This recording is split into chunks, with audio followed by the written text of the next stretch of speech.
Hi, I'm Danielle Carron, and in this podcast, I'm going to share with you knowledge and tools that I believe should be accessible to everyone. They're fundamental and essential to being human. Embody Your Power is an integrative model that bridges science, spirituality, and ancient wisdom to give you the resources needed to live your fullest potential. As a psychotherapist for over 16 years and now as a coach, I help people know, reclaim, and embody their power on all levels. It's my mission to help you connect to your unshakable resilience, to know true power and freedom, to be sovereign, and to remember your divine nature. If you're wanting to learn tools to release layers of conditioning, heal from trauma, feel at home in your body, have inner peace, expand your capacity for joy, connect spiritually, and take a journey with me to embody your power, then this podcast is for you. Thank you for joining me. Together, let's raise our consciousness to help evolve humanity.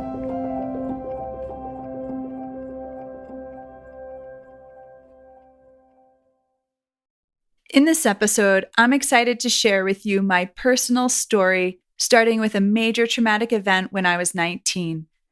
As you go on this journey with me, you'll see how I came to value an integrative approach to health. You'll also find out how one encounter with the divine changed my life. Let's go back in time to 1998. I'm a 19-year-old living life cloaked in the feeling of invincibility, excited for adventures and not ever thinking of what could go wrong. I decided to take a few new friends rock climbing in Connecticut. Now picture me at the top of this cliff, buzzing with excitement. My plan was to set up the ropes and hike down. But then, one of my friends suggested rappelling down. It hadn't crossed my mind, but I think, sure, why not? I was very quick to want to please and impress others. So as my friend invited me to do something I didn't feel comfortable with, it didn't even cross my mind to say, you know what? This isn't smart. I'm totally in over my head, and I think it's best to abandon the plan. It would have been a different life if I had that awareness in my teen years. So onward I went. Now, as I'm hooking the ropes up, trying to connect them to my harness, I'm not paying good attention to what I'm doing. I'm more concerned about what my new friends are thinking of me than being present with myself. Looking back, I had intuitive hits trying to get my attention, but I ignored all warning signs as they didn't really compute with my teenage brain. Here I am, way out of my league, leading others into this adventure. It's my first time setting the ropes up solo, without the safety net of more experienced climbers helping. I thought I had it under control. So there I am, teetering on the edge of the cliff, about to leap backwards like a pro. I grab onto the ropes, take the plunge, and then, in an instant, my world went black. Now falling took a split second, but I experienced time in a different way that day. I found myself in a formless and timeless space that didn't include my senses as I knew them. I felt ecstatic yet peaceful, warmth without heat, nurtured and loved by formless energy, fearless in the midst of a tragedy, and timeless, yet only a second had passed. I was seemingly in a black void, but nothing was lacking. In this black void, there were no things, no objects, no light, no location, and no time. I don't even have a body. It's like I'm swimming in this mystical realm, and then it hits me. It's a clear knowing, as if someone whispered it into my soul. You can live or you can die. Now this is where it gets really interesting. I respond, and it's not a shaky, uncertain response. In a confident, crystal clear, matter-of-fact way, I respond, it doesn't matter. And not in some apathetic way. It's like I'm tapped into this cosmic understanding of things. Honestly, upon reflection, the response was shocking to me. On a normal day, if someone came up to me and said, "Hey, you can live or die in this moment," I don't think my response would be, "Oh, it doesn't matter." I'd imagine I'd say, "What do I need to do to live?" My response during the fall was vivid and real. But why would I have said, "It doesn't matter"? There's a spiritual teaching in Zen Buddhism called a koan. Koans are short statements or questions that are designed to provoke deep contemplation and challenge conventional thinking. They're intended to push the mind beyond logical reasoning and encourage a more intuitive and direct experience of reality. My experience during the fall, in the sense of being okay if I live or die, was a koan gifted to me that day by the universe. Something I would contemplate for years. I was motionless at the bottom of a 40-foot cliff. The immediate aftermath was a blur. I didn't grasp what had happened. And thankfully, the sensation of hitting the ground was a blank space in my memory. A friend ran out of the forest and urgently knocked on doors to find someone to call an ambulance. When the ambulance arrived, they handled me with the utmost care, placing me on a stretcher, cautiously supporting my back and neck due to the uncertainty of my injuries. All the other climbers present that day gathered around, forming two lines to assist the EMTs in moving me. It was a beautiful and spontaneous orchestration, a supportive chain that continued as each person ran to the end of the line, ensuring a smooth transfer out of the forest and into the ambulance. I drifted in and out of consciousness, retaining only fragments of those moments, until I found myself inside the ambulance, where the EMT sitting beside me was yelling to the driver, "Go faster! Go faster!" which was waking me out of the fog. It wasn't until I reached the hospital that I fully regained consciousness, and with it, the floodgates of pain opened wide. Upon reaching the hospital, I was brought to a room where doctors immediately addressed a laceration on the top of my skull. While they were attending to this, a priest walked in and started reading me my last rites, which stirred anger and confusion. Amidst this, the medical staff, perhaps under the assumption that I might not make it, had a student practicing his stapling skills on me. I was just lucid enough to realize that every time the student inserted a staple, the doctor promptly removed it, correcting the procedure. I mustered the strength to ask the doctor to stop and spare me from the seemingly endless process. However, without a voice or an advocate, my request fell on deaf ears. The doctor insisted that if I could feel it, more medication was needed. I felt defeated, not desiring more medication, but longing for my voice to be heard. I endured the stapling process until they completed it. Thankfully, after that ordeal, the staff tending to me were remarkably supportive and kind. The next step involved a series of scans to assess my internal injuries. The pain during these scans was intense, and my memories were hazy, until I found myself lying in a more comfortable bed, hooked up to a morphine drip that my body instinctively knew needed replacement the moment it ran out. The scans revealed compression fractures along my spine, with one vertebra in my neck, C7, completely broken off, just a centimeter away from a fate that could have left me dead or paralyzed. Remarkably, no other bones were broken, and surgery wasn't needed. Can you imagine that? Falling 40 feet and hitting the ground feet first, yet not breaking a single bone in my feet or legs? The impact had taken its toll on my organs, though, leaving my stomach distended and unable to use the bathroom. However, once I regained that ability, they were ready to release me. To everyone's surprise, I walked out of the hospital just 5 days later, earning the affectionate title of a miracle from all the doctors and nurses. Back home, the reality hit hard. My body ached and my dreams seemed shattered. Throughout my teen years, I had one major goal: to play lacrosse in college. I was proud of being recruited and earning a scholarship to a Division I school, where I started on the field as a freshman. Now, everything I envisioned for my future, everything I built my identity around, was threatened. I could look at everything I lost in that moment, yet I'm grateful for what I gained.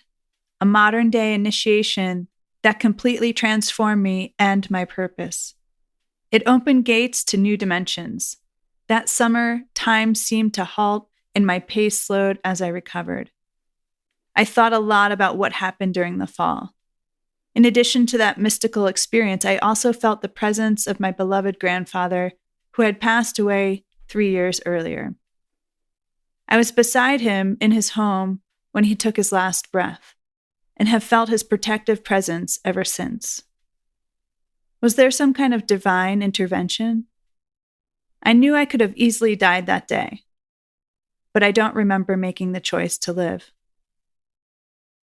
In that timeless space, the material world dissolved, and I was blissfully immersed in Source.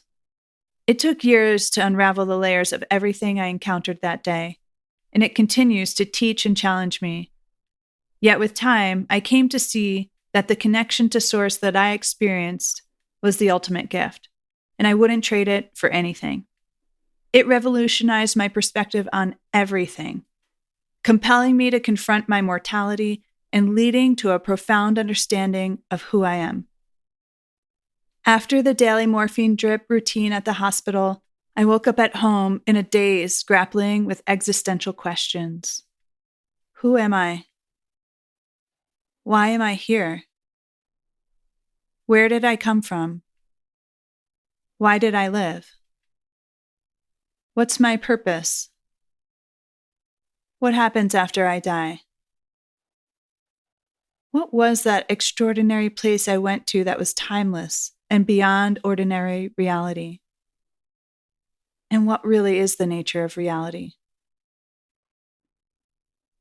One thing was abundantly clear. The doors to spiritual realms had just blown wide open. Prior to this profound experience, I didn't feel any particular connection to God. I was raised Christian, but in a family that didn't really talk about God or religion. I went to church, took classes, and went through the motions, much like I did with most aspects of my childhood education. Now, in the haze of recovery, I found myself trying to make sense of what had happened and what's next.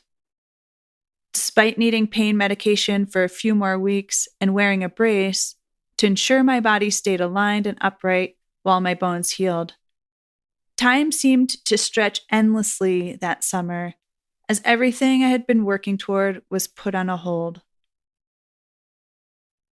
Nonetheless, my perspective on the world underwent a seismic shift. Having experienced something beyond the bounds of our common understanding of reality, I became intensely open and intrigued by concepts that didn't neatly fit into commonly accepted beliefs. In other words, I started thinking and stepping outside the box.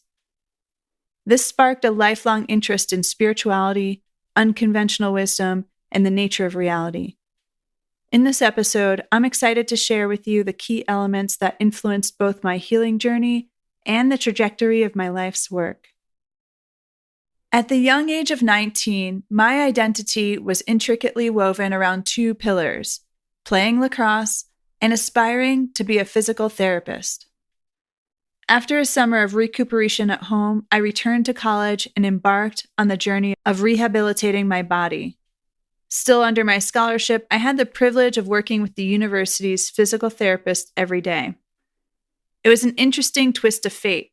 Now I was the patient in the very occupation I had been studying and volunteering in.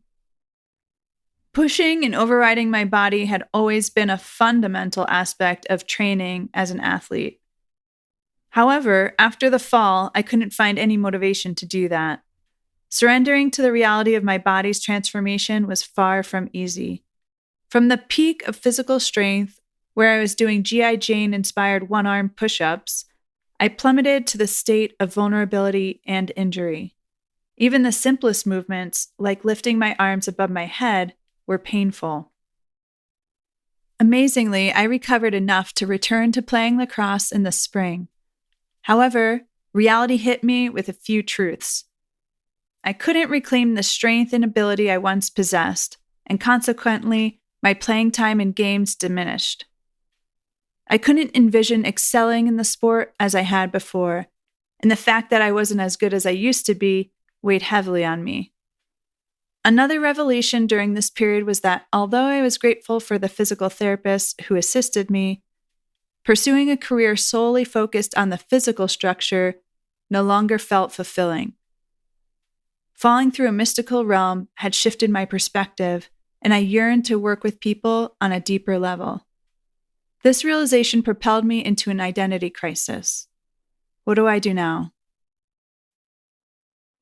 I ended up leaving the University of Maryland, Baltimore County, and transferring to SUNY Stony Brook in New York to complete my bachelor's degree.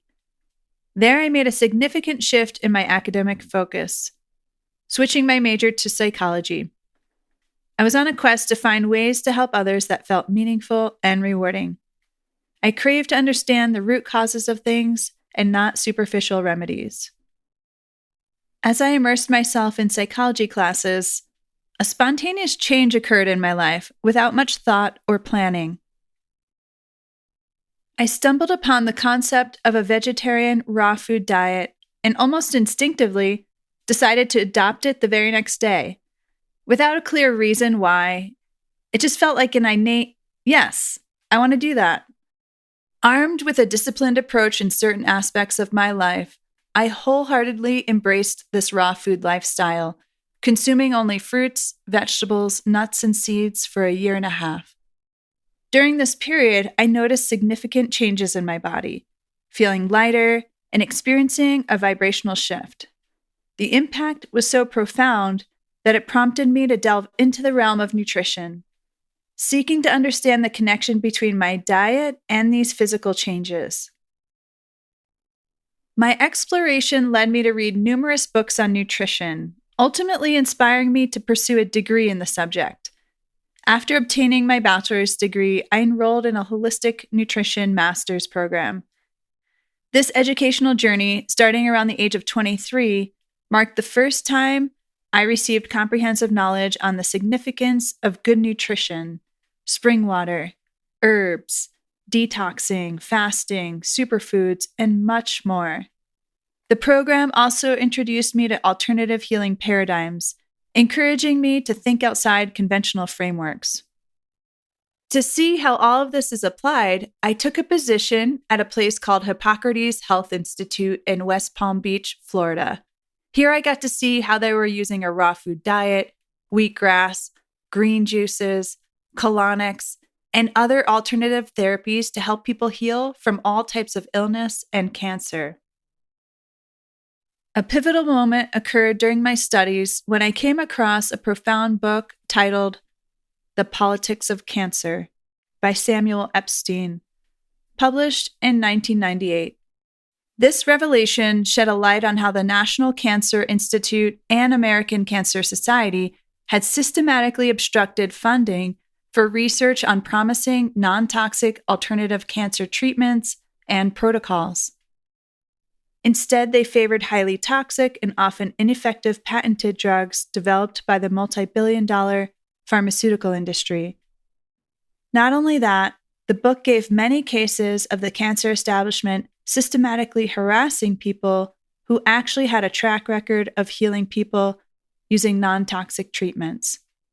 Many of these people were literally run out of the country by force and fled to Mexico. This eye-opening read fueled my commitment to explore unconventional approaches to healing. Immersing myself in this book and learning so much about how to take care of my health led me to making a decision that I'm so grateful for. Without explicitly acknowledging it to myself or anyone else, it was a natural step on my path.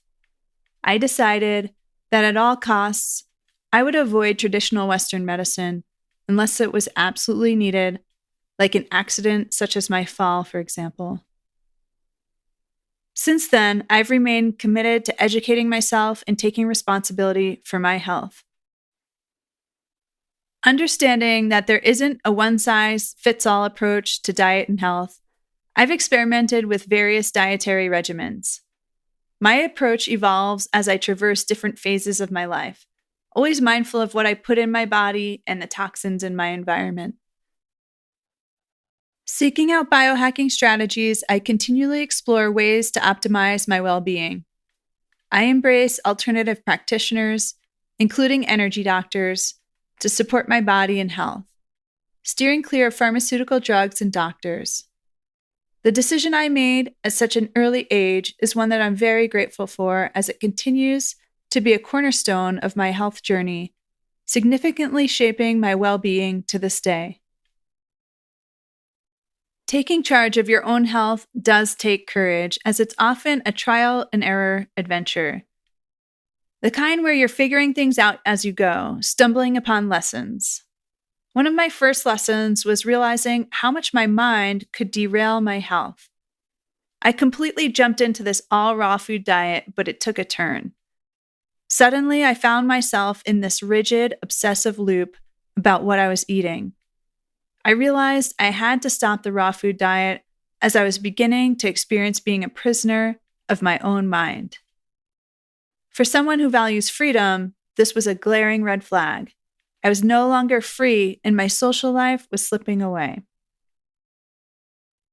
So I hit the brakes on the all-raw thing, took a step back, and did a little recalibration. That's where Byron Katie came in. Byron Katie's work became my companion, helping me find my way back to balance. Through this process, I was breaking free from rigid beliefs and discovering a harmonious approach to what I eat and how I live. It was a light bulb moment that showed me how powerful the mind is and how it can either help me or hinder me. I was introduced to Byron Katie when I was 20. It was back when cassette tapes were in, and I was on a mission to get a hold of all of her tapes. As I listened to Byron Katie do what she calls the work with others, I started to experience a newfound relaxation and acceptance. I indeed listened to every single tape that I could find, replaying them until I had her voice repeating in my head. Her work unwound parts of me that were suffering, in pain, and fighting reality. It helped me stop being rigid and obsessed about what I was or wasn't eating, leading me to find inner peace. The work truly transformed me, and I'm grateful for this inner peace and greater acceptance of myself. Byron Katie's work is an inquiry into our thoughts that can cause us stress. She came up with a process involving 4 questions and a turnaround to help people find internal peace. You take a statement that's causing you stress and apply 4 questions to it. Is it true? Can you absolutely know that it's true? How do you react when you think that thought? And who would you be without the thought? Then you find turnarounds for the original statement. Let me share a personal example. At the time, I was really wanting someone's approval who was critical of me, someone close to me that I had put on a pedestal. So I wrote the statement, I want Roger to accept me. After answering the 4 questions, the turnaround could be something like, I don't want Roger to accept me. Or, I want me to accept Roger. Or, I want me to accept me. Then you ask yourself if the turnaround is as true or truer than the original statement. This work really unhooked me from wanting Roger's approval because I could see that if I waited for his acceptance, I wouldn't need to work on accepting myself. Also, if I accepted myself, then I didn't need him or anyone else to accept me. So I shifted my focus to the empowering action of accepting myself in this example. Byron Katie guides people to accept things as they are rather than resisting or fighting reality.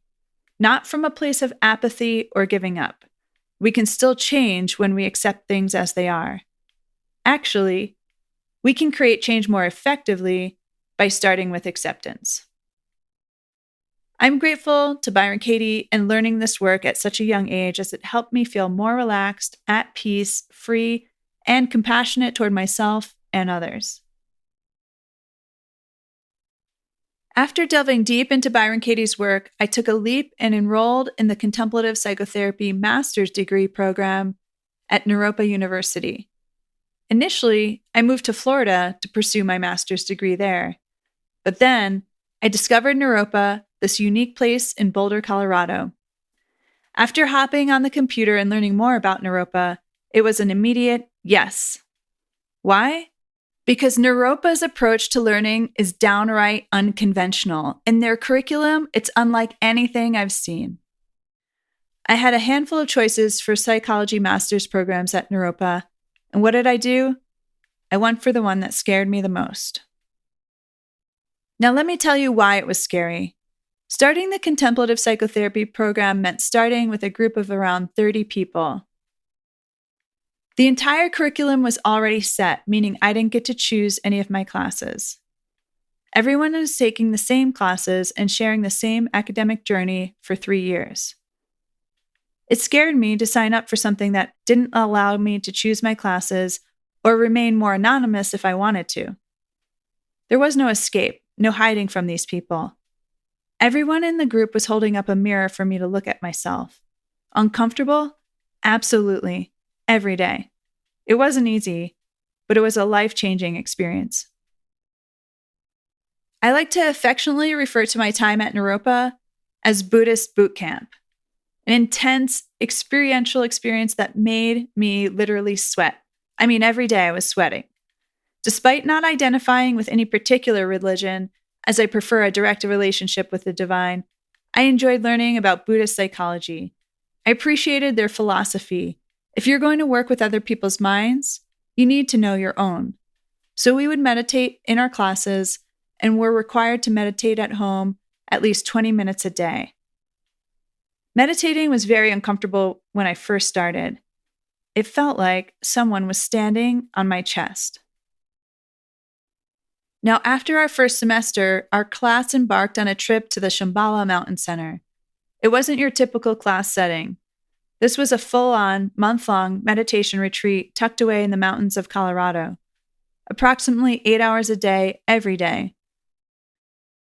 Everyone cross-legged on their cushions while I sat in a chair because my back needed the extra support after my injuries. Now, going from a 20-minute meditation routine to a massive 8 hours was an invitation for some kind of transformation.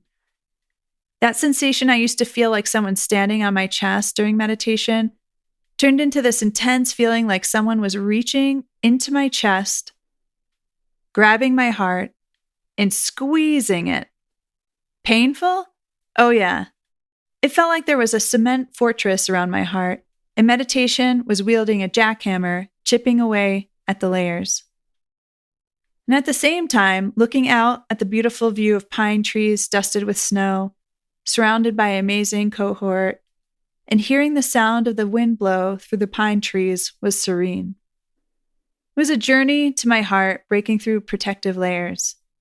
Thankfully, meditation became an incredibly enjoyable experience. After utilizing somatic work to heal myself and integrating somatic techniques into my meditation over the next year or so. As the retreat concluded, a few of my friends decided to undergo a symbolic transformation, shaving their heads. I felt inspired to do it too. However, I first had to confront many fears. Will my head be bumpy? Will I be attractive? What about that scar on the top of my head? Will I have a hard time finding a job? Will I be judged? What will my family think? My dad's response to finding out that I was going to Naropa was, "Hey Danielle, now don't come back a Hare Krishna," which I interpreted as, "Don't come back with a shaved head and wearing robes." Once I worked through my fears, my friend braided my long curly hair that came several inches below my shoulders. I heard the buzz of the razor, and off came my locks. Surprisingly, I had no fear or worry after it was done. I felt strong, very powerful, and ecstatic. When I was stripped of my hair, I got to know myself on deeper levels. However, re-entering the world after this month-long immersive experience of slowing down, disconnecting from the outside world, and sitting with my mind and heart, sometimes in complete silence all day, was nothing short of a shock. We were warned about the adjustment going back into the world, but what blindsided me were the trauma symptoms, remnants of my rock climbing accident and other past traumas, now flooding my body. Hours of meditation had forcefully dismantled the barricades I'd built to numb myself from my own history. One definition of trauma is too much, too fast. And I found out that this applies to positive things like meditation too. Jumping into a month-long meditation retreat with basically not much preparation didn't allow me to integrate that kind of expansive experience without blasting my system apart. It's hard to recall exactly all the symptoms I was experiencing. What I do remember is that my nervous system felt raw. Instead of being numb, I could feel intense activation in my body all the time. All of my senses were much more sensitive, and I had terrible insomnia, where previously I could fall asleep on command. It was a process of rebuilding, integrating, and understanding the depth of my experiences. Seeking avenues for healing, I learned about somatic experiencing. Somatic experiencing is a body-based modality developed by Peter Levine to help people heal from all types of trauma.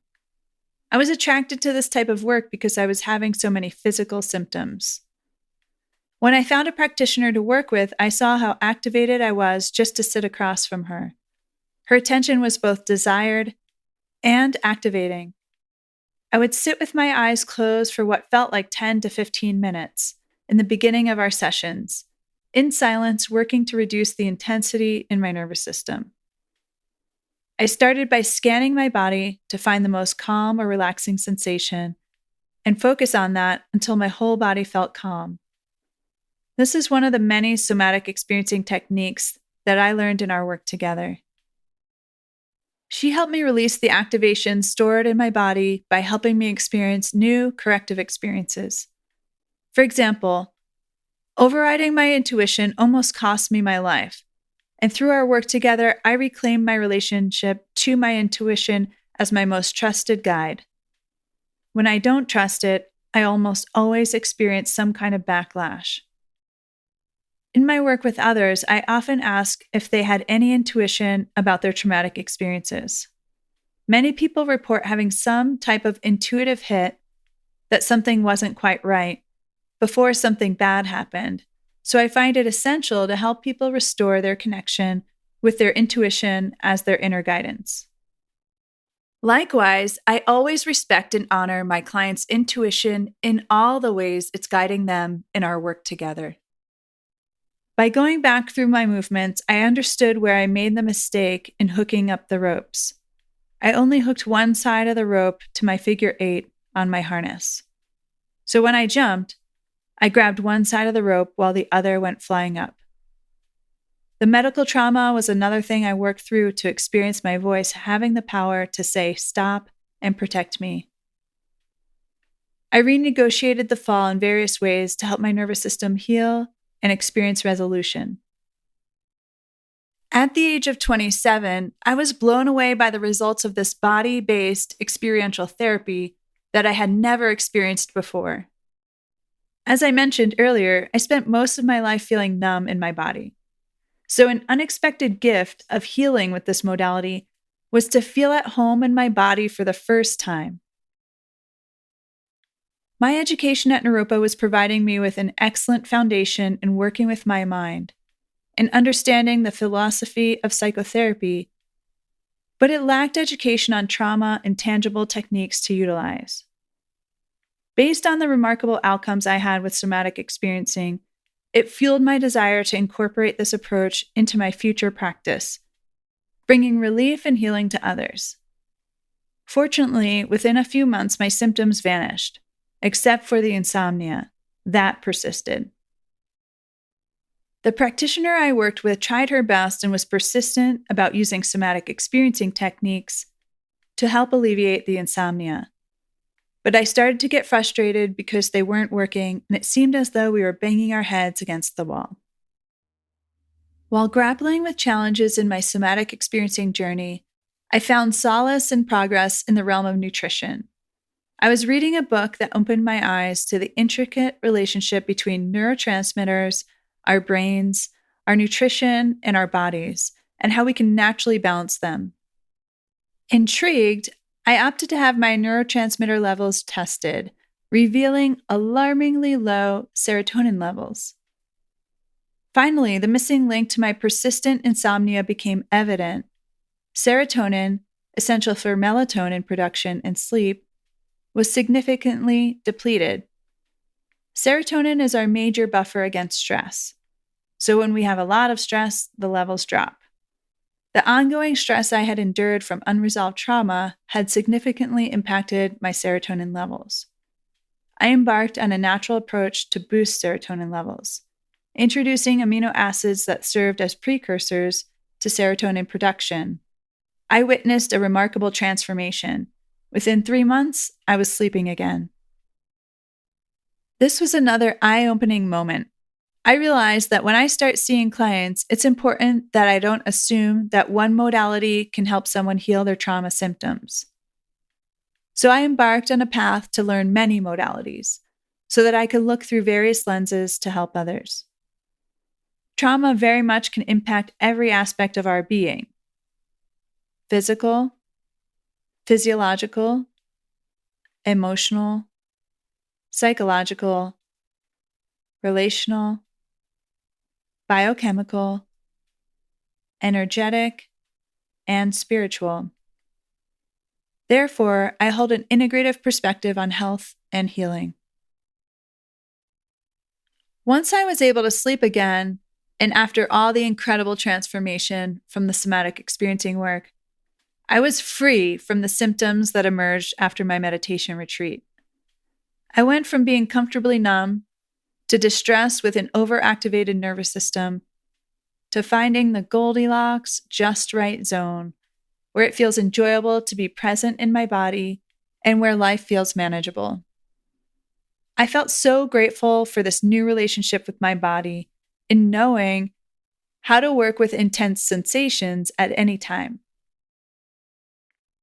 Feeling the profound results of the somatic experiencing work, I was inspired to learn more so that I can help others with this modality. I enrolled in the somatic experiencing training while I was still in the first year of my master's degree at Naropa University. Due to the intensive work I did as a client, I was absorbing the techniques and information with remarkable speed and ease. The training gave me a very thorough understanding of how trauma impacts our body and nervous system and the mechanics of our threat and survival responses. We explored the nuances of each category of trauma and how to help people heal from all types of trauma. I learned the power of corrective experiences to change our relationship to the past. Right? We can't change the past, but we can change our relationship to the past. Corrective experiences are a way of giving your brain and body the experience that was needed in order to feel resolution with the past and to reclaim our power.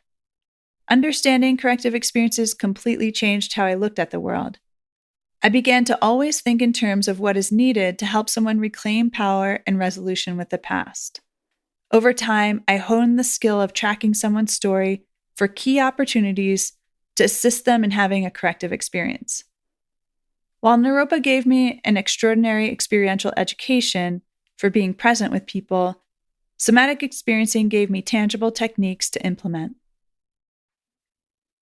Simultaneously completing the Somatic Experiencing certification and the Contemplative Psychotherapy master's degree at age 29 marked the culmination of a transformative chapter. With all the experiential work and meditation at Naropa, I personally grew tremendously, and I'm grateful to have walked out of there with a calm mind. After graduating, I said to myself, even if I never practice as a psychotherapist, I'm happy that I did this program for how transformative it was. Somatic Experiencing gave me the gift of being present and at home in my body.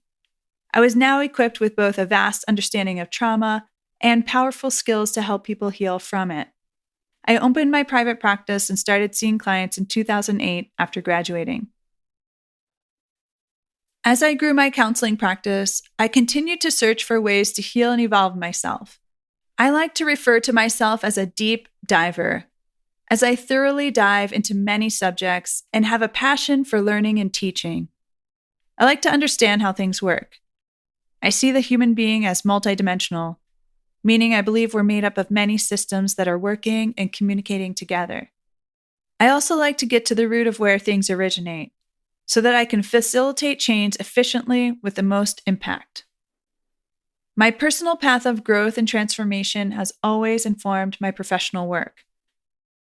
I experiment on myself, trying things out to deeply understand them before integrating them into my work, ensuring that everything I bring to my practice is personally experienced and proven beneficial. The next major training I stumbled upon was functional neurology. While conventional neurology in medicine is designed to spot diseases and pathology, it often can't diagnose a problem unless the disease has already advanced significantly. This is a big difference between functional medicine and traditional Western medicine. Functional medicine uses markers to help people be proactive and know if they're currently on a path that could cause illness or disease, and therefore can help someone take steps to prevent this from happening. However, traditional medicine uses markers that say you either have a particular diagnosis or you don't. And unfortunately, once you get the diagnosis, you have more to reverse to get things back into a healthy range. The functional neurology training was an in-depth look at all of the lobes of the brain stem, and the nervous system. I learned how all these systems functioned and how to test them to see if there's any functional imbalance. By putting the eyes and the body through these tests, you can have a window into what's happening in the brain. Understanding the plasticity of the brain and its ability to change and heal was very inspiring. For example, stories of how people recovered from head injuries, phantom limb pain, and strokes. The whole thing fascinated me. The nerdy side of me likes to geek out on learning the terminology, like the word homunculus. Isn't that a fun word? This training gave me a good understanding of how to take care of my own brain and body after the injuries I endured. Looking through this lens has been helpful when clients have had a head injury or odd symptoms, such as only having physical symptoms on one side of their body, and I've used it to refer them to functional neurologists for proper assessment and care. Next up was a complete game changer. In 2013, I was introduced to internal family systems, or IFS, by a colleague and was very intrigued at what I was learning from her. This began my deep dive into this modality. The Level 1 training covered the foundational concepts. Level 2 was exciting because it was taught by Dick Schwartz, the developer of IFS, and it focused on trauma and neuroscience. Coming from a background in trauma and neuroscience, I was thrilled to expand my understanding through this new modality. After that, I went to study with Dick Schwartz in Italy in a training he offered called IFS and Spirituality. Spirituality can have many interpretations. From my perspective, I believe we are spiritual beings having a brief human experience. To me, spirituality encompasses recognizing our connection to a divine source, making time to experience that connection, acknowledging the interconnectedness of all things, zooming out and seeing things from a bigger perspective, nurturing inner peace and harmony, expressing love toward ourselves and others, serving others, maintaining the well-being of our bodies, and allowing the divine to flow through us freely. My spiritual path involves understanding and experiencing my true nature, free from the layers of conditioning. I was beyond excited to be able to explore spirituality through the IFS lens, and to do this in Italy was incredible. I'll never forget the first night I arrived at the beautiful retreat center on top of a mountain overlooking a shimmering lake in northern Italy.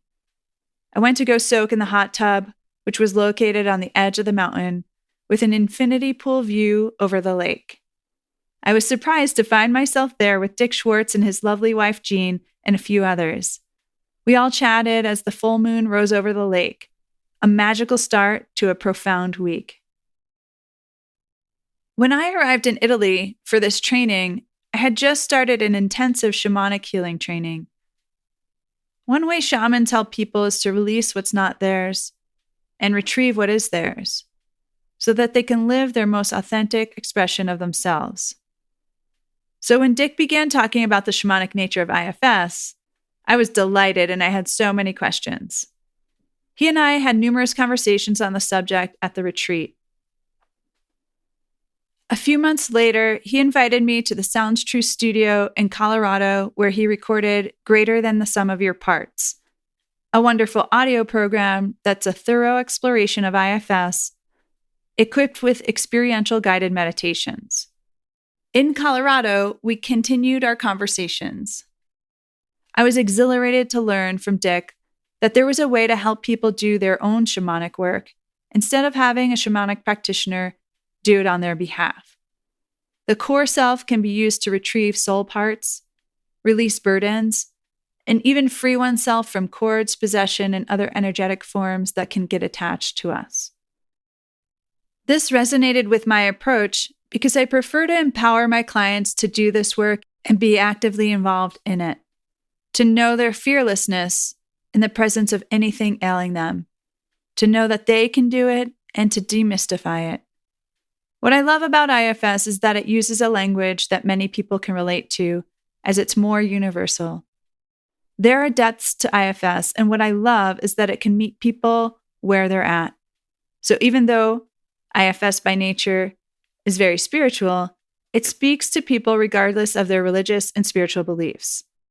This year, I participated in another extraordinary week-long retreat with Dick Schwartz called the Deep Healing of Exiles in Hawaii. At this retreat, I was thrilled to interview Dick on some of the spiritual aspects of IFS for this podcast. So stay tuned. It's coming soon. Another very profound experience I had at this retreat in Italy was with Locke Kelly, founder of the Effortless Mindfulness Institute. He taught us a way of turning our awareness around so that we could experience awareness being aware of itself. It was as profound as you might think it was. It was such a powerful way to connect to source within me and all around me.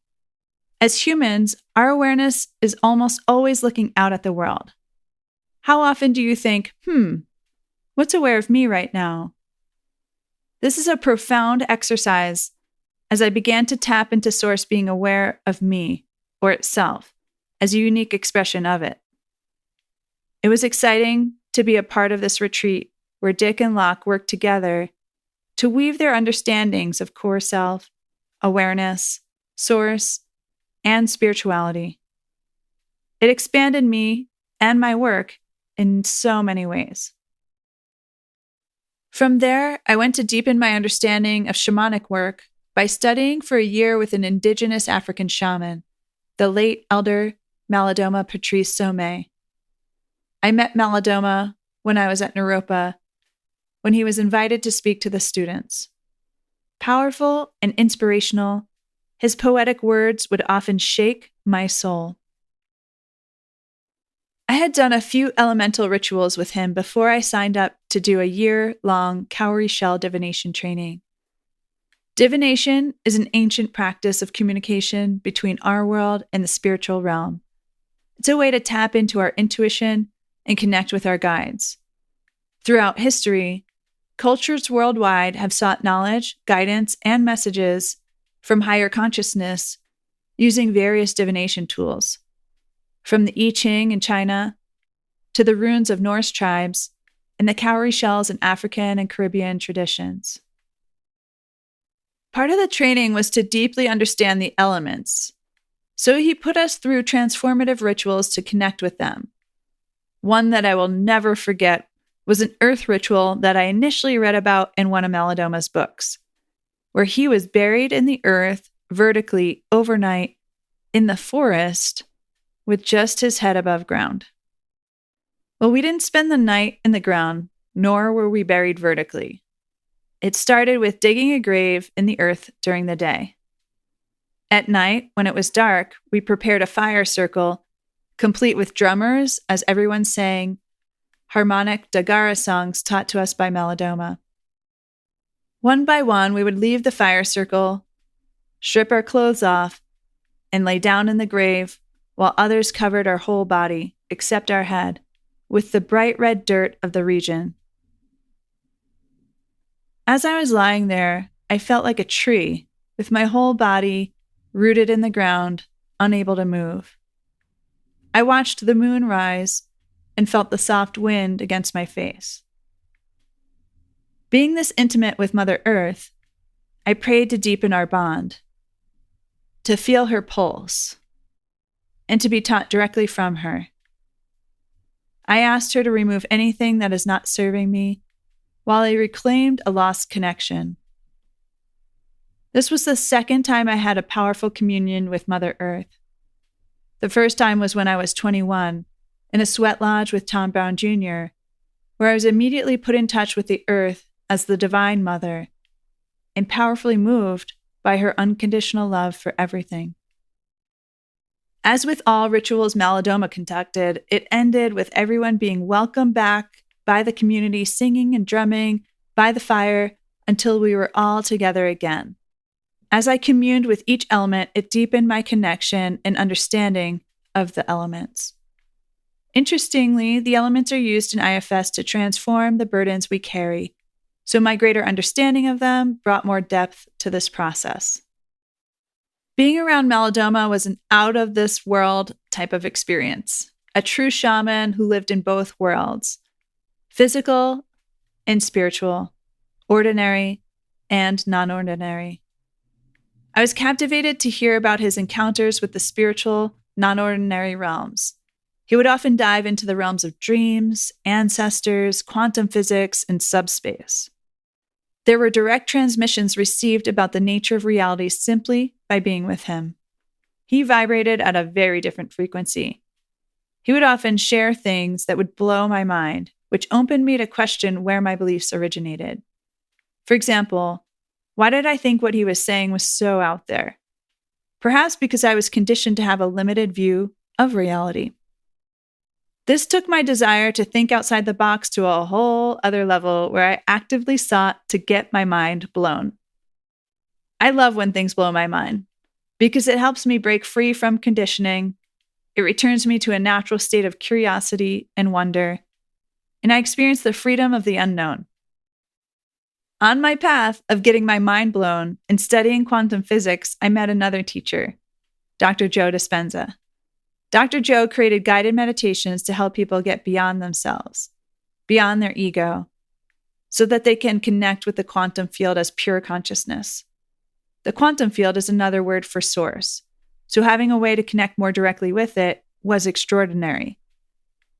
Building on my experience with Locke Kelly of awareness, being aware of itself, Joe guides people to become no one, no thing, no time, no place, and experience themselves as pure consciousness. I like to look at this a little differently. Instead of becoming no one, I see it as experiencing more of who we truly are, to get to know ourselves beyond our body. In 2019, about 20 years after my near-death experience, I had the opportunity to participate in a retreat with Dr. Joe and about 60 other people in Costa Rica. It was the first time I met him in person, and he greeted everyone with a hug. Sitting outside in a beautiful open-air pavilion overlooking the ocean, Dr. Joe was guiding us to connect with what he calls the void. He describes it as completely black. So there's no light, no objects or things. A state of pure consciousness, potentiality, and infinite possibilities. A realm beyond the limitations of space and time. A place where one can connect with the quantum field and tap into the energy of creation. In the void, you can experience a sense of oneness and unity with the universe.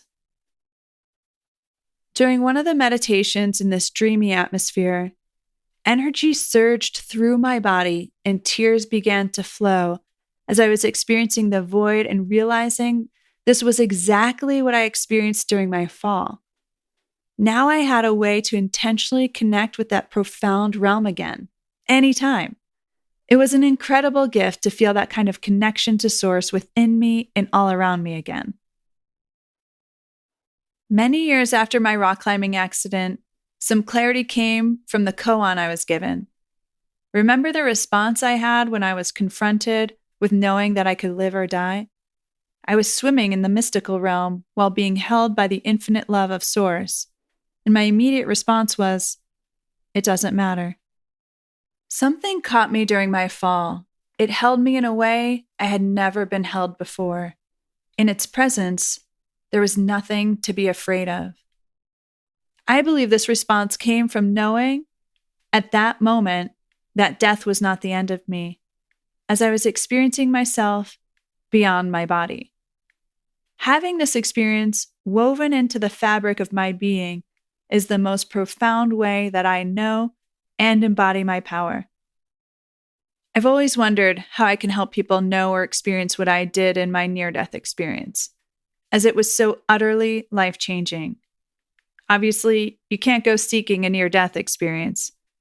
So I've been working on creating my own meditations that help people access this profound state, integrating various techniques that I've learned along the way. The aftermath of a 40-foot fall at the age of 19 catapulted me on a path of self-discovery, health and healing, unconventional wisdom, and knowing the Source within me and all around me. I'll always be grateful for the profound revelations and gifts that show up and transcend the ordinary and physical and touch the depths of the mystical and spiritual. The journey to heal myself was also a journey to distill the wisdom I gained into a transformative offering for others. It is the integration of these diverse approaches that has inspired the creation of an evolving modality called Embody Your Power. It's evolving because I'm evolving. Wherever my path leads me, I know I will continue to learn and integrate ways to help others on their path. My gift is to see the multidimensionality of being human, to look through many lenses, and to weave together and integrate knowledge in the unique way that it wants to move through me. May my life experiences and explorations be of benefit to you. Thank you for being on this journey with me. The divine in me honors the divine in you.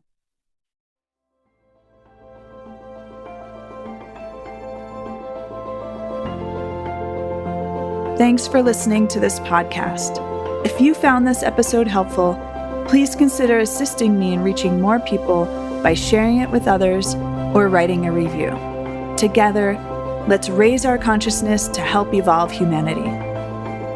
For more information, please visit my website, DanielleCarron.com. That's DanielleCarron.com.